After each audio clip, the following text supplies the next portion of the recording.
Ang puso ng masa, nakuha nyo po yun. Madali po kayo, mananalo po kayo sa kahit saang posisyon na inyong paglalabanan pagdating ng panahon. Sinasabi ko na po ito agad. Kaya lang po, pag-isipang mabuti kung kayo ay tatakbo sa mataas na posisyon. Sinabi na po ito ng cards. Alam niyo po kung bakit.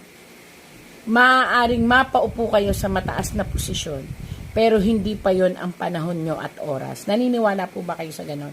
Na kinakailangan may tamang panahon at may tamang oras para tanggapin ang isang posisyon na mataas, kung saan maaaring ito ay pumasok sa pagiging presidente.